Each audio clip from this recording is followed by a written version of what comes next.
Bonjour à toutes et à tous, c'est Sylvain de Reiki Stella, j'espère que vous allez bien. Je vous remercie de me retrouver pour les taroscopes du mois de novembre 2020. Ces taroscopes étant généraux, je vous invite à prendre ce qui résonne avec vous et à laisser le reste de côté. Je vous invite également, afin d'avoir le plus d'informations possible, à consulter bien évidemment la vidéo qui correspond à votre signe, mais également celle qui correspond à votre ascendant et à votre signe lunaire. Je vous remercie beaucoup pour votre fidélité, pour vos encouragements et vos partages, et je vous souhaite un très bon mois de novembre. Bonjour et bienvenue à vous, Bélier, ascendant Bélier, signe lunaire en Bélier. Je vous remercie de me retrouver pour votre taroscope du mois de novembre, un mois de novembre que je vous souhaite particulièrement enrichissant et plein de bonnes choses. Voyons donc tout de suite les trois cartes qui correspondent au général de votre mois de novembre. On a en premier lieu, donc c'est des cartes assez fortes, On a en premier lieu la carte de l'achèvement qui explique nul doute pour vous que vous arriverez au mois de novembre à mettre les dernières pièces du puzzle à leur place. Vous serez certainement dans la compréhension de pas mal de choses, de la compréhension de pas mal de choses sur vous-même. Beaucoup d'entre vous pourraient, et vous le verrez, entamer comme un travail d'introspection, essayer de comprendre comment ils fonctionnent, ce qui les anime, ce qui les motive, ce qui les freine, etc., etc. Pour d'autres, ce sera bien plus concret. Il s'agira tout simplement d'aller au bout de ces envies et on vous donnera les moyens d'aller au bout de vos envies, bien évidemment, en comptant sur votre bonne volonté aussi pour achever ce puzzle. La deuxième carte nous explique que beaucoup d'entre vous devront apprendre un petit peu à s'écouter. Alors la carte s'appelle Au-delà de l'illusion. C'est une carte qui parle beaucoup d'intériorité. À la base, elle parle beaucoup de ce que vous allez ressentir et de, vous savez, cette petite intuition, cette petite voix intérieure. Mais quand on voit la carte qui est juste à côté, la carte de la politique, avec cette personne qui n'est pas très fiable, on peut tout de suite se dire que vous saurez, au mois de novembre, chers amis Bélier, déjouer les pièges des gens autour de vous et démasquer ceux qui ne sont pas honnêtes avec vous, ceux qui ne veulent pas votre bien. Il s'agira bien évidemment, en contrepartie, pour vous, de toujours être sincère au mois de novembre et d'essayer le moins possible de porter un masque. C'est très difficile dans les sociétés dans lesquelles on vit, mais vraiment avec cette carte centrale qui vous invite à l'intériorité, à l'honnêteté intellectuelle et spirituelle, on peut vraiment vous conseiller ici d'être super honnête, d'être super authentique de votre côté aussi. D'accord? Voici pour les trois cartes donc générales de votre mois de novembre. Et on attaque tout de suite avec le professionnel. Professionnel pour les gens qui ne travaillent pas. Alors du coup, en carte positive, on a la carte de l'archange Aniel. Chapeau. Un archange en début de ligne, tout de suite pour venir vous protéger. Ça veut dire une chose, chers amis, ça veut dire invoque-moi. Donc n'hésitez pas à invoquer l'archange Aniel. Pour ceux qui ne travaillent pas, il saura être votre protecteur au mois de novembre et il demande à ce que vous l'invoquiez. Voilà, sa pierre, c'est le quartz rose si vous en avez. C'est super. N'hésitez pas de vous entourer de cette belle énergie d'amour. Aniel, c'est la planète Vénus, c'est la planète de l'amour. Et au niveau du positif, Aniel va venir, comment vous expliquer ça, adoucir toutes les relations professionnelles que vous pourriez rencontrer. Ça peut être des super entretiens, par exemple. Ça peut être voilà, des rencontres sympathiques ou alors des propositions qui vous sont faites par des gens qui ont à cœur de vraiment vous aider pour de vrai. Vous voyez ce que je veux dire?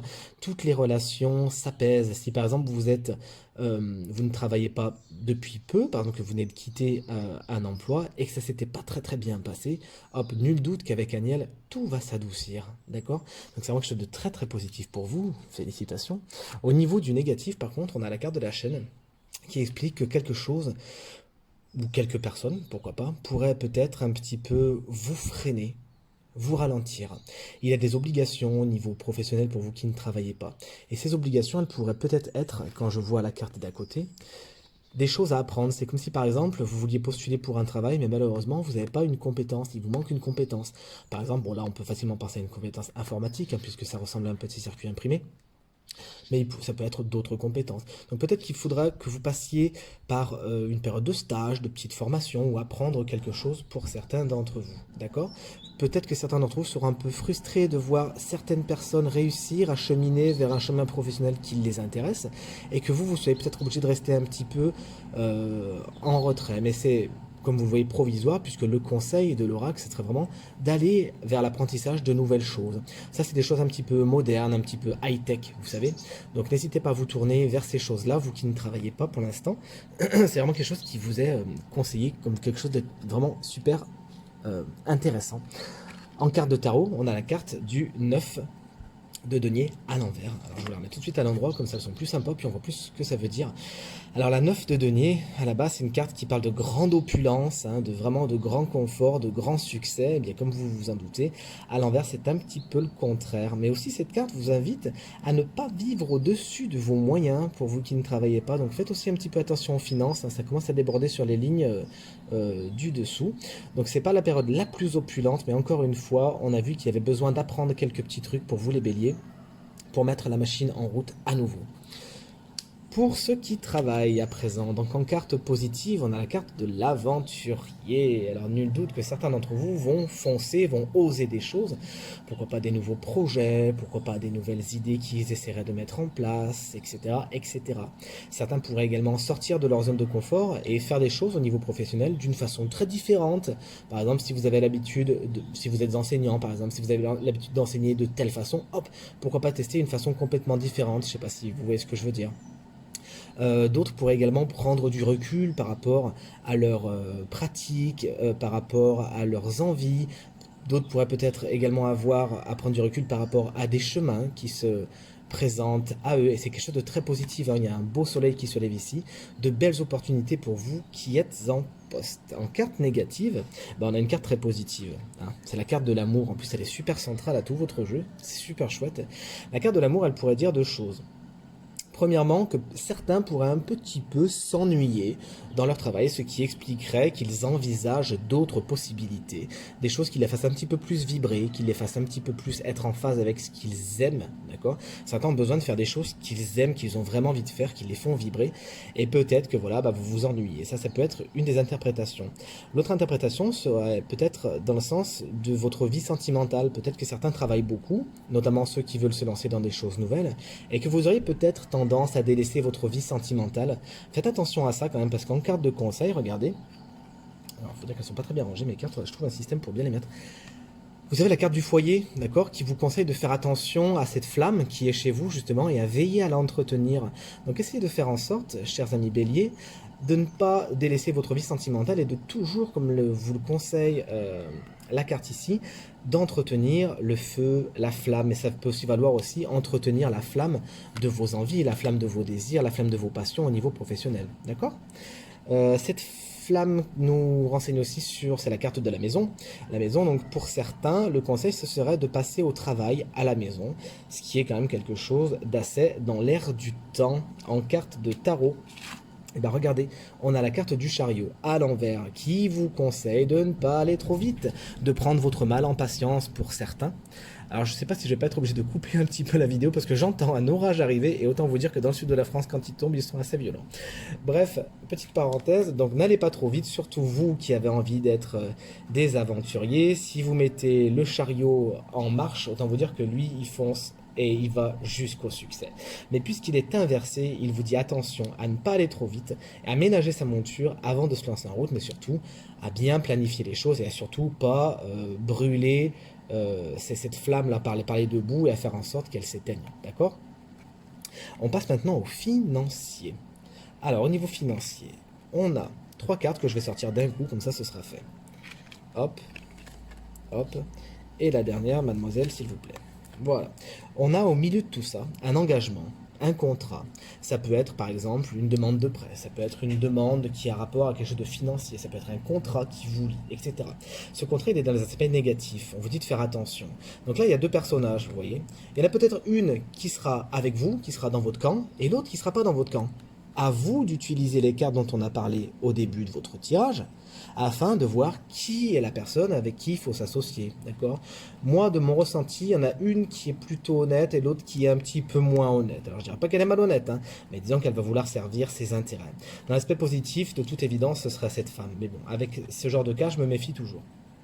une femme un peu plus âgée, une femme d'expérience, une femme mûre qui sait un petit peu ce qu'elle fait et qui est dans les aspects positifs. Cette femme pourrait vous guider, vous conseiller, vraiment vous donner son avis de femme d'expérience par rapport au niveau du financier. Et ça, il faudrait l'écouter, cette femme-là, d'accord? Parce qu'effectivement, là, au niveau contrat et engagement, faites attention à ce que vous faites, à ce que vous avez fait, attention à ce que vous allez signer, vraiment prenez du recul avant de vous lancer. Et cette énergie, si on l'envisage juste comme une énergie féminine, vous incite à utiliser cet outil qui est à votre disposition en novembre, cher Bélier, à savoir votre intuition. Faites confiance à votre intuition, utilisez-la comme une arme qui vous guidera et qui saura vous amener vers ce qui est le plus positif pour vous. Je fais une toute petite pause parce que là je suis en train de tout mouiller. Allez, sans transition aucune les béliers, le ciel m'est un peu tombé sur la tête, mais j'ai été rapide et vous savez que les cartes n'aiment pas spécialement être mouillées. Donc, on a fini le financier. Hop, j'ai réduit votre tableau, nous voici maintenant au sentimental. Alors d'abord, on va s'intéresser aux célibataires. Les célibataires, dans votre carte positive, vous avez la carte du temps. Donc ce qui veut dire que pour certains, qui n'auraient peut-être jusqu'à maintenant pas spécialement accordé beaucoup de leur temps à leur vie sentimentale, là, on peut dire qu'effectivement, vous allez pouvoir donner du temps au temps et vous intéresser à la chose. Pour d'autres qui seraient un petit peu trop impulsifs, qui est quand même quelque chose de très très bélier, ben peut-être que vous pourriez là justement être un peu moins impulsif, prendre votre temps, avec peut-être des nouvelles rencontres et être peut-être moins dans la demande, moins dans l'attente et ça serait vraiment très très positif pour vous. Quoi vous dire d'autre par rapport à ça? Peut-être que certains, puisque c'est une carte qui parle du temps et donc peut-être par extension du passé, peut-être que certains pourraient avoir à apprendre des leçons du passé et que ça serait très très positif pour eux. En carte négative, vous avez la carte du cadeau. Alors peut-être qu'effectivement, pour certains, c'est très très concret. Vous pourriez donc faire des cadeaux à des gens qui n'en valent pas spécialement la peine. Vous savez, on a encore vu cette carte ici. Attention à qui vous faites des cadeaux, que ce soit d'une façon très très concrète. Mais ça peut être aussi le cadeau, bah vous. Félicitations, vous êtes le cadeau. À savoir, attention à qui vous donnez le meilleur de vous-même, d'accord, cher célibataire Bélier. Attention à qui vous donnez le meilleur de vous-même puisque certaines personnes seront peut-être intéressées et vous pourriez, comme on dit, donner de la confiture au cochon. Et pour certaines autres personnes, ça pourrait être le fait, cher Bélier, de un petit peu trop vous retenir, d'accord, être un petit peu trop dans la retenue et ne pas donner spécialement ce que vous pourriez donner. Et quand on voit les cartes qui suivent, on vous conseille quand même au mois de novembre, pour la plupart d'entre vous, d'essayer de vous détendre un petit peu à ce niveau-là, d'accord? Au niveau de la carte conseil, bah regardez, qu'est-ce que vous voulez de mieux? La carte de l'amour, donc effectivement, on vous demande de ne pas hésiter à parler de vos sentiments. Alors même si effectivement, on a vu que certaines personnes pouvaient être intéressées, que vous pourriez être un petit peu échaudé, quand on voit la carte de tarot qui est le chevalier de bâton juste à côté, autant vous dire que lui c'est un chevalier, enfin en l'occurrence elle, une belle chevalière, qui ne s'arrête devant rien. Là, on vous dit effectivement, ne partez pas dans les proverbes comme chat échaudé craint l'eau froide, d'accord, et ne jetez pas le bébé avec l'eau du bain. Peut-être qu'il y aura certaines déceptions, mais vous saurez de toute évidence, comme on l'a vu, déjouer les mauvais tours. Donc, n'hésitez pas à parier sur l'amour au mois de novembre et en donnant du temps au temps, en faisant les choses un petit peu différemment, d'accord, en allant pas spécialement trop vite. Alors c'est marrant de dire de pas aller trop vite quand on voit un chevalier, parce que les chevaliers ne sont pas connus pour leur lenteur, d'accord, ni leur tact. Mais là, il faut plus voir le fait qu'un chevalier ne s'arrête pas dans sa quête, n'arrête pas ses actions. Donc effectivement, si vous êtes un petit peu éconduit, si vous avez l'impression de peut-être quelques petites ingratitudes ou petites injustices, il ne faut pas que ça vous arrête dans votre quête de l'amour, d'accord? Et gardez confiance. Ensuite, on passe au couple. Les couples dans la carte positive, fécondité, est-ce que j'ai beaucoup besoin d'épiloguer? Ceux et celles qui aimeraient donc enfanter, bah écoutez, là autant vous dire que les énergies sont assez positives pour vous les béliers, d'accord? Donc effectivement ça peut annoncer un heureux événement et auquel cas je me réjouis pour vous, félicitations. Dans son sens un petit peu plus développé, un petit peu plus abstrait, la carte de la fécondité, elle explique que vous pourriez en couple, et ça serait très positif pour vous, avoir des projets, monter des choses ensemble qui demandent bien sûr du temps. En plus, vous regardez, on avait la carte du temps juste au-dessus, comme quoi. belle synchronicité, qui demande du temps, qui demande une certaine patience, une certaine pratique, une certaine planification, d'accord? Donc soyez patient, quelques cycles, comme nous montre cette lune, sont peut-être à passer, mais c'est vraiment pour le meilleur. Je vous souhaite vraiment plein de bonnes choses à vous qui êtes en couple. Alors par contre, le négatif pour vous, ça va être la famille. Il se pourrait que certains couples béliers aient la famille qui soit en obstacle, qui se mette sur votre chemin. Alors ça peut se traduire par plein de façons, hein. Ça peut être évidemment une belle-mère, un beau-père, une mère, un père, une sœur, une cousine, que sais-je, qui n'est pas spécialement d'accord avec votre façon de voir les choses, votre façon de faire, qui aurait peut-être des conseils à vous donner par rapport aux enfants si vous en avez. Et ça peut un petit peu vous peser. Donc ça, c'est vraiment le truc négatif. Faites attention parce qu'effectivement, on ne choisit pas sa famille, on choisit ses amis, comme on dit. Mais c'est toujours intéressant quand même de rester en bon terme avec la famille. Donc effectivement, ça c'est le seul obstacle qui pourrait être entre vous. Par rapport, quand je vois la carte juste à côté ici, si vous en êtes à l'étape de la conception d'un enfant, attention à tout ce qui est problème héréditaire. Donc si vous avez des examens à faire ou des choses comme ça pour vous assurer que tout va bien se passer, n'hésitez pas à le faire, c'est vraiment ce que les cartes sont en train de vous dire. D'accord? Au niveau du conseil, on a la carte du changement qui montre bien le cycle. On vous conseille peut-être pour certains, encore une fois, d'attendre, d'être patient. La patience, vous l'aviez là aussi, hein, d'accord? Attendre. Pour certains, cette carte de cycle nous parlera au niveau de votre conception alors moi je suis pas une femme, hein, d'accord, donc je vais vous dire de ce que j'en sais, d'essayer de concevoir par rapport à vos cycles, de vérifier vos cycles pour concevoir au meilleur moment et pour que la finalité soit la plus positive possible, pour que ça fonctionne, d'accord. Au niveau des petites prises de tête, cette carte elle va vous conseiller de laisser passer un petit peu l'orage, de vous mettre un peu au vert, d'attendre que les cycles passent et tout va se rétablir, d'accord. Puisque quand on voit la carte du tarot qui est juste en bout de ligne et qui va pratiquement terminer votre tirage, c'est votre avant-dernière carte, c'est le 5 d'épée. Alors le 5 d'épée, c'est la carte qui parle d'une bataille, d'une bagarre, avec effectivement peut-être que vous allez gagner, mais à quel prix? À quel prix? Est-ce que ce sera une victoire qui sera savoureuse? Peut-être pas. Donc cette carte, elle vous dit que si vous rentrez en conflit, notamment avec la famille, que ce soit la vôtre ou votre belle famille, vous pourriez avoir gain de cause, mais vous en seriez pas plus heureux. D'accord? Donc vraiment, là, on va suivre le conseil de la roue, de cet oracle-là, et laisser passer peut-être un cycle, laisser passer un peu de temps afin d'éviter les conflits. Parce qu'après, vous savez, là, ces épées, elles resteraient plantées un petit peu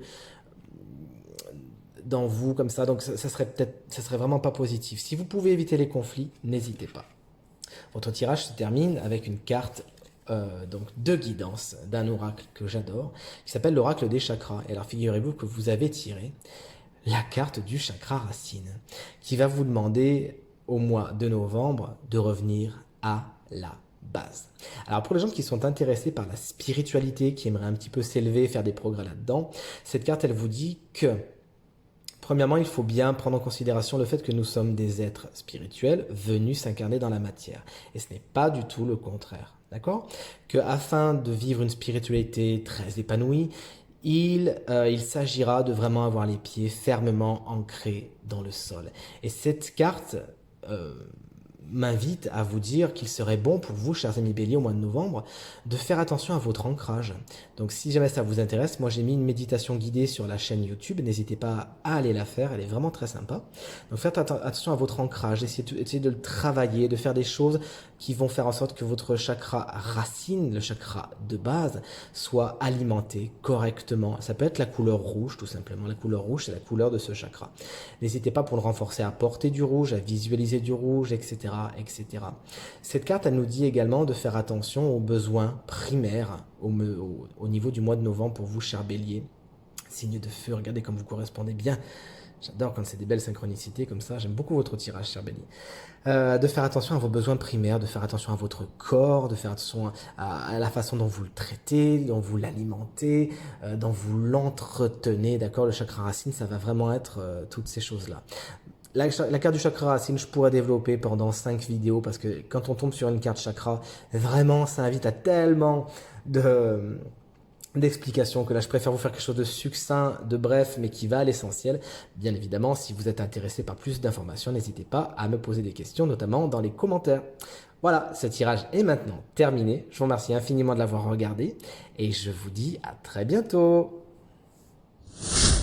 Ce tirage est maintenant terminé, je vous remercie de l'avoir regardé, j'espère qu'il résonnera avec un maximum d'entre vous, qu'il vous sera positif et utile pour le mois de novembre et qu'il vous permettra d'aller vers la meilleure version de vous-même.